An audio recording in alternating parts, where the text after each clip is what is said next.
1번 이슬람교 경전 두 가지는 쿠란과 하디스가 있습니다.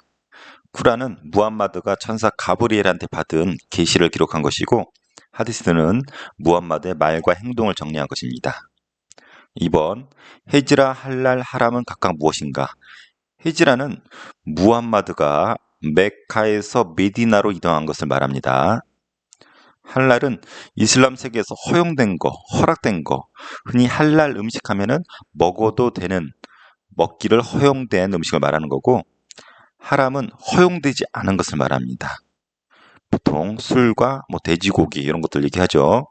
3번 초기 이슬람 네 시기를 순서로 나타내면 무함마드 시대, 정통 칼리프 시대, 우마이야 왕조 시대, 아바스 왕조 시대, 이렇게 네 시기로 나눌 수 있습니다.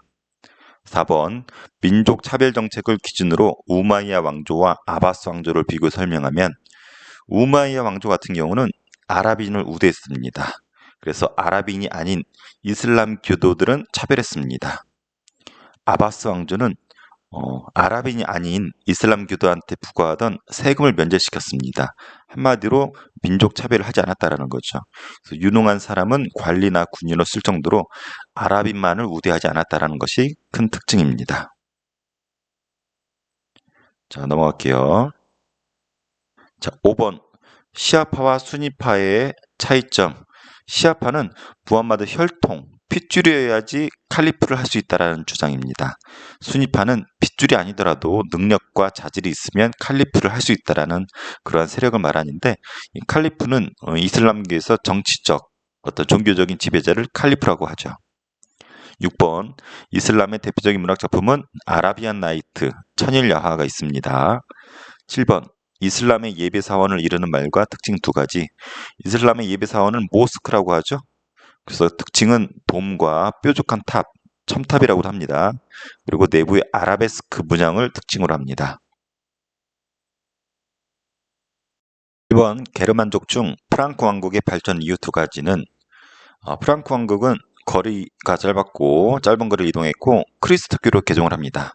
그리고 크리스트교랑 라이벌이라고 할 수 있는 이슬람 세력을 격퇴했기 때문에 그 서유럽 지역에 대한 반발이 좀 덜했다고 할 수 있죠.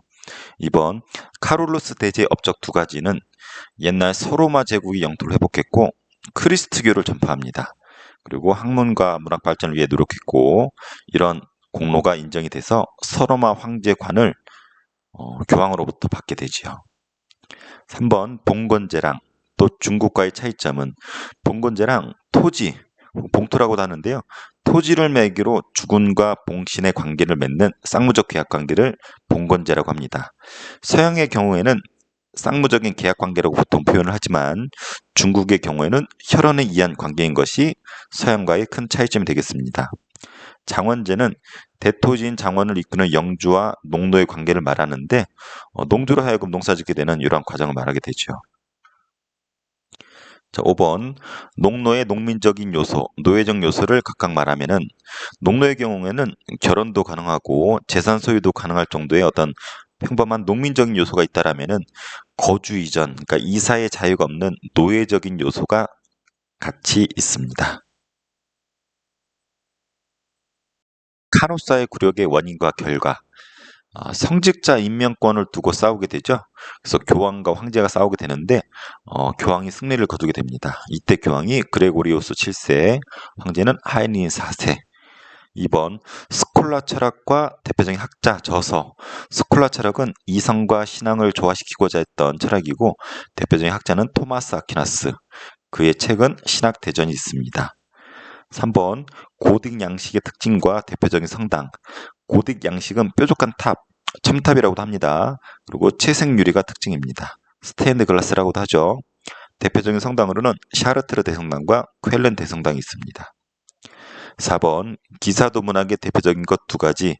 아서왕 이야기, 롤랑의 노래, 니벨롱겐의 노래 등이 대표적입니다. 비잔티움 제국의 수도 옛 이름과 현재 이름. 비잔티움 제국의 수도는 콘스탄티노폴리스라고도 하죠. 다른 말로 콘스탄트노폴이라고도 합니다. 현재 터키의 이스탄불에 해당됩니다. 이번 황제의 교황주의.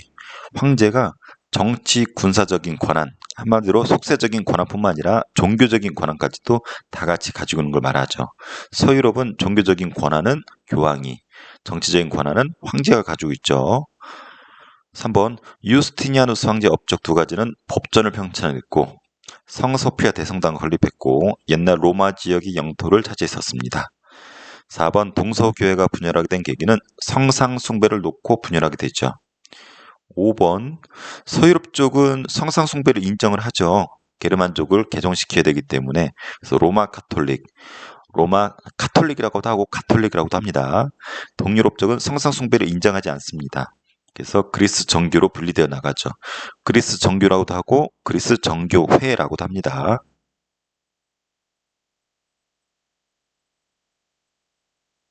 십자군 전쟁의 직접적인 발발 원인, 이슬람 세력인 셀주크 투르크가 예루살렘을 점령하면서 시작이 됩니다. 이 예루살렘을 점령하고 크리스트교도의 공통된 성지였었던 예루살렘 성지 순례를 금지시킵니다. 또한 비잔티움 제국에도 위협을 가하자 비잔티움 제국의 황제가 로마 교황한테 도움을 요청하면서 시작이 되었죠. 한마디로 셀주크 투르크가 예루살렘을 점령하면서 전쟁이 시작이 됩니다. 1차와 2차가 차이가 있습니다. 1차 때는 예루살렘을 탈환했습니다. 그래서 원래 목적인 성지 회복이란 본래 목적을 어느 정도 달성을 했는데 4차 때는 변질됩니다. 오히려 이 십자군 전쟁을 요청했었던 비잔티움 제국 수도 콘스탄티노폴리스를 장악해서 어떤 상업적인 돈 버는 것이 목적인 것으로 변질된 것이 십자군 전쟁입니다. 3번 십자군 전쟁의 영향, 기사 및 제후들은 몰락하게 되고 교황도 권위가 하락하게 되죠. 반대로 국왕은 권위가 상승하고 전쟁터였었던 지중해 해안 도시가 성장하게 됩니다. 장원이 해치되고 도시가 성장하는 것이 십자군 전쟁의 결과입니다. 자, 길드는 동업조합을 말합니다. 도시에 있었던 상인과 수공업자들의 동업조합을 길드라고 합니다.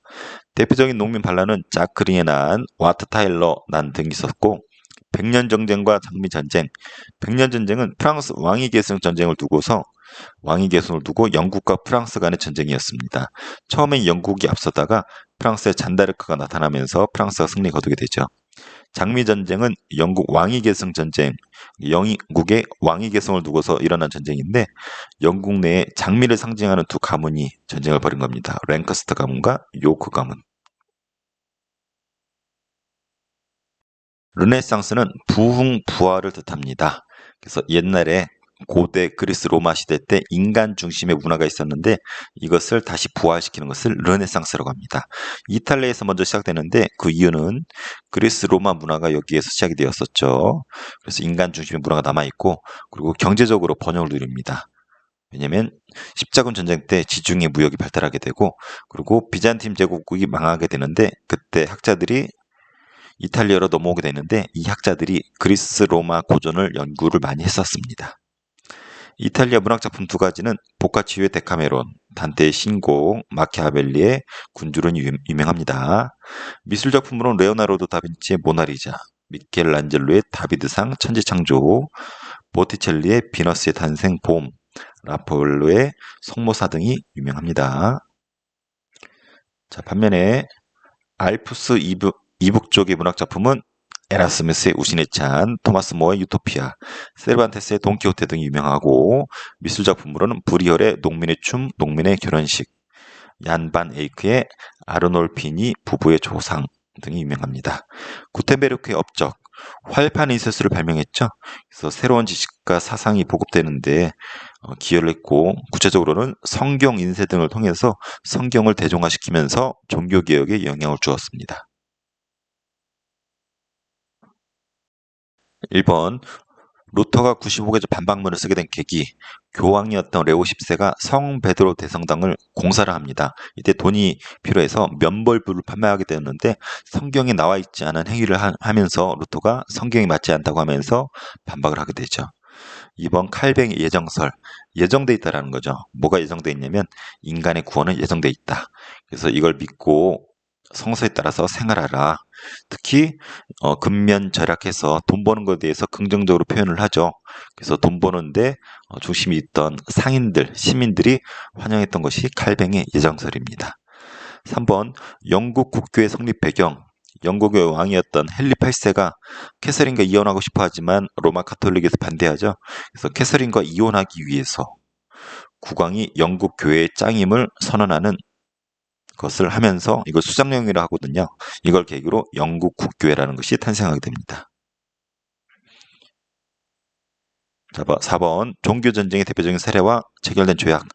종교전쟁은 구교와 신교와의 갈등을 종교전쟁이라고 합니다. 구교는 오리지널 로마 카톨릭이 있고 새로 생겨나는 루터파랑 칼뱅파를 신교라고 합니다.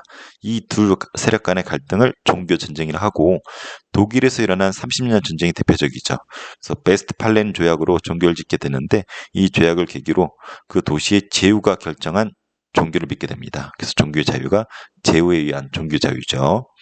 5번 구교랑 신교는 아까 봤죠. 구교는 오리지널이었던 로마 카톨릭, 신교는 새로운 종교, 루터파, 칼베파, 영국 국교 등을 말하죠. 이 신교는 개신교라고도 합니다.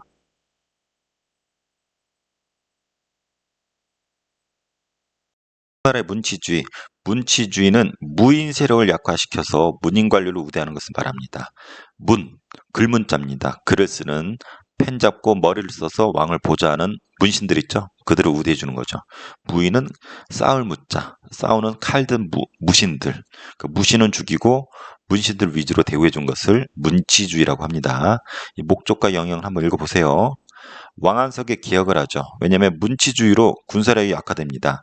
그래서 북방민족이 수시로 공격을 하고 오게 되는데 이들을 무마하기 위해서 많은 양의 비단과 은을 주어서 달래게 되죠. 그러다 보니까 재정, 국가 돈이 부족해지게 되죠. 이런 것을 해결하기 위해서 왕안석이 개혁을 하게 되었습니다. 그런 목적도 있고 소상인, 그리고 가난한 농민들을 보호하기 위한 목적도 있습니다. 하지만 실패하게 되죠. 3번 북방민족이 고유의 문화를 지키고자 했던 사례에 고유 문자를 제정을 해서 자기들의 문화, 정체성을 지키고자 했고 통치 방식을 이중을 합니다. 즉 북방민족 자기들은 부족제로 하고 한족은 그들의 군현제, 별도로 통치하면서 자기들의 고유 문화를 지키고자 했었죠. 남송, 남쪽으로 쫓겨난 송을 말합니다. 여진족이 북방민족인데 침입해 오게 되죠. 그래서 원래 북쪽에 있었던 한족들이 남쪽으로 쫓겨나게 됩니다. 그래서 강남이라는 표현을 쓰는데 이때 쫓겨난 송을 남송이라고 하죠. 모내기법의 좋은 점, 이모작이 가능해지죠. 보리가 심을 수 있고 노동력이 절감되고 생산량이 증가하게 됩니다. 송나라의 3대 발명품 화양무기, 나침반, 활판 인쇄술 등이 있고 여기 한나라 때 제지술까지 합쳐서 4가지를 중국의 4대 발명품이라고도 합니다. 2번 쿠빌라이 칸이 바꾼 나라 이름과 수도. 원래 몽골이라는 이름을 쿠빌라이 칸 때 원나라로 바꾸고 수도를 베이징으로 바꾸게 됩니다. 베이징은 북경과 같은 말입니다. 북경. 한자로 북경이라 쓰고 중국어로 베이징이라고 있습니다. 2번 몽골 제일주의. 지배층으로 몽골인과 생목인을 우대하게 됩니다. 그리고 피지배층으로 화북지방에 있었던 한족, 또 끝까지 저항했던 남성 출신의 한족 남인을 차별하였는데 이것을 몽골 제일주의라고 합니다. 원이 쇠퇴하게 된 이유는 황희 계승 전쟁, 황제의 그 계승을 누가 하는지 두고 분쟁하게 되고 그 당시 때 화폐였던 지폐를 남발함으로써 경제가 혼란스럽게 됩니다. 그리고 한족이 저항하게 되는데 홍건적의 난등으로 쇠퇴하고 몽골이 북쪽으로 쫓겨나게 되죠. 자, 역참이란 무엇인가? 역참. 몽골 제국은 광활한 영토를 차지하게 되죠. 그래서 중앙과 지방을 연결하는 교통로가 발달하게 되는데 여기서 말을 제공하는 역과 관리가 쉴 수 있는 숙소인 참을 운영하게 되죠. 이것을 합쳐서 역참 이렇게 부르게 됩니다. 동서교역로, 자, 초원길, 사막길 혹은 비단길이라고도 하죠. 영어로는 실크로드, 바닷길 이 3개를 동서교역로라고 하고 몽골 제국 때 이것이 활성화됩니다. 6번 원나라에 왔었던 외국인과 여행 책 마르코 폴로의 동방견문록이 유명하고 2번 바투타도 여행기를 남겼다라고 이렇게 알려져 있죠. 자, 명나라를 건국한 사람은 주원장입니다. 한족이죠. 홍무제라고도 합니다. 수도는 난징, 금릉 난징이라고도 합니다. 2번 홍무제가 그러니까 주원장이 황제권 강화를 위해서 했던 것은 신하 중에 넘버원이었던 재상제를 폐지했고 향촌 자치제였던 이갑제를 실시합니다. 3번 홍무제는 한족이죠. 그래서 한족 중심이었었던 유교 질서를 회복하기 위해서 과거제 강화했고 학교 교육을 통해서 유교를 많이 가르쳤고 유교 가르침이라고 하는 6가지 유교를 반포했고 몽골 풍습을 금지시켰습니다. 자, 명나라의 전성기였던 영락제 때 있었던 일, 수도를 베이징으로 옮겼죠. 북경. 그리고 그 안에 자금성을 건설했습니다. 자, 5번 영락제 때 정화를 해외 원정을 보내게 되죠. 그 영향, 중국의 국력을 과시했고 중국 문화를 확산시켰고 명나라 중심의 조공 질서를 확립했고 화교가 해외에 진출하게 된 계기가 되었죠. 6번 명나라가 쇠퇴하게 된 원인은 관리들끼리 싸우고 북로 남해, 북쪽의 몽골, 동남 해안에 왜구가 침범해오는 북로 남해 외침이 있었고 임진왜란 때 조선을 도와주면서 힘들어지게 되죠. 그리고 이자상의 난을 계기로 명나라는 쓰러지게 됩니다. 후금을 건국한 사람은 누르하치입니다. 태조라고도 부르고 여진족 혹은 만주족을 통합해서 후금이란 나라를 건국하게 되죠. 나라 이름을 청으로 바꾼 사람은 홍타이지 태종입니다. 그리고 나라 이름을 청으로 바꾸고 조선을 쳐들어와서 병자호란을 일으키게 되죠.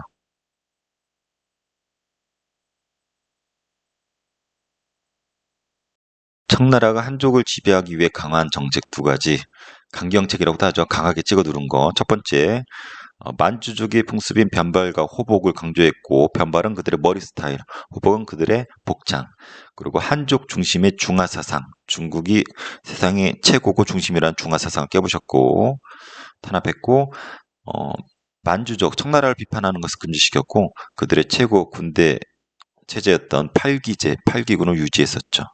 반면에 부드럽게 달렸던 온건책으로는 한족이 좋아했었던 과거제와 그들의 우두머리였던 신사층의 특권을 유지해 줍니다. 그리고 사고전서라고 해서 대규모의 편찰 사업을 펼쳤었고 그다음에 만주족과 한족을 같이 관리로 썼죠. 이것을 만한변용, 병용, 만주족, 한족을 병 같이 썼다. 그리고 농민의 세금을 줄여주었죠.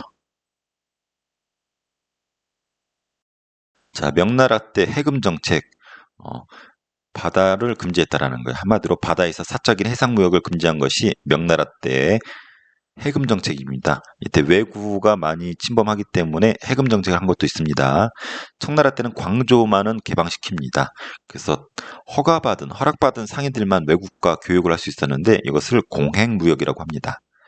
자, 명청 때는 은으로 세금을 냈습니다. 왜냐하면 이 광조라든지 이렇게 외국인들이 물건을 샀었을 때 은으로 결제하게 되는데 은이 많이 들어오게 되죠. 전 세계 3분의 1 정도가 중국으로 은이 들어왔다고 합니다. 그래서 이 은으로 세금 내는 걸 바꿨는데 명나라 때는 일조편법, 명나라 때는 지정은제라고 합니다. 명나라 때 일조편법은 토지세랑 인두세로 이렇게 나눠서 걷었고 지정은세는 토지세, 이거 못합니다. 토지시가 아니라 토지세 포함시켜서 한꺼번에 내게 됩니다.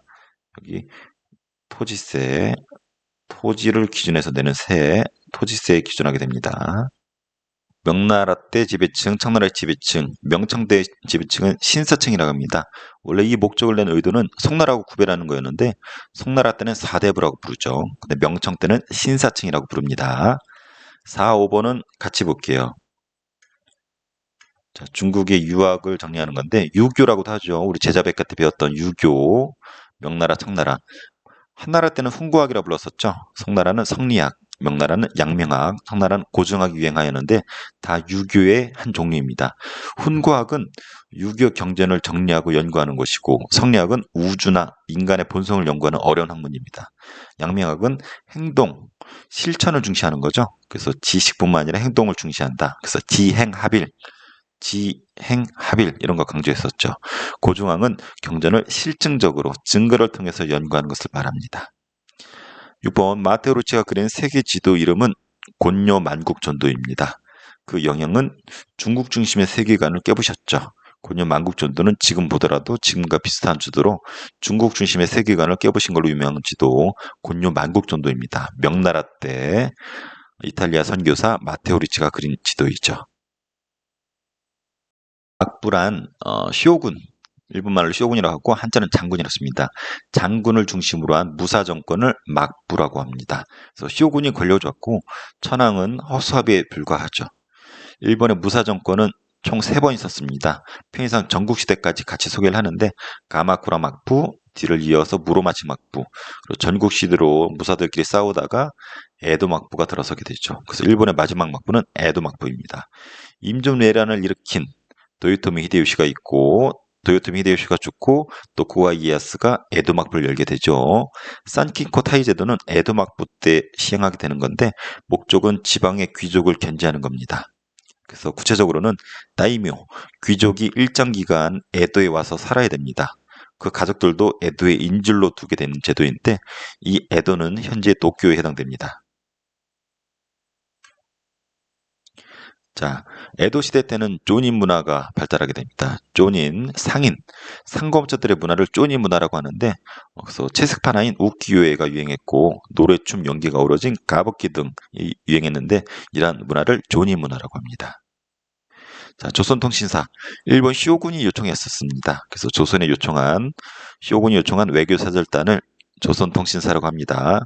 일본 쇼군이 요청한 이유는 자기들의 어떤 권위를 살리고 우리가 응한 이유는 가서 일본을 염탐하는 그러한 사절 역할을 했었죠.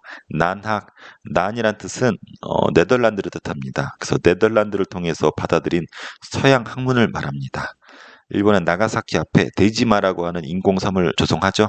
거기서 네덜란드인이 와서 거기서 무역을 할 수 있도록 또 그들을 통해서 서양 학문을 받아들이게 되는데 네덜란드를 통해서 받아들인 서양 학문 혹은 네덜란드를 통해서 공부하게 되는 이 서양 학문을 난학이라고 합니다.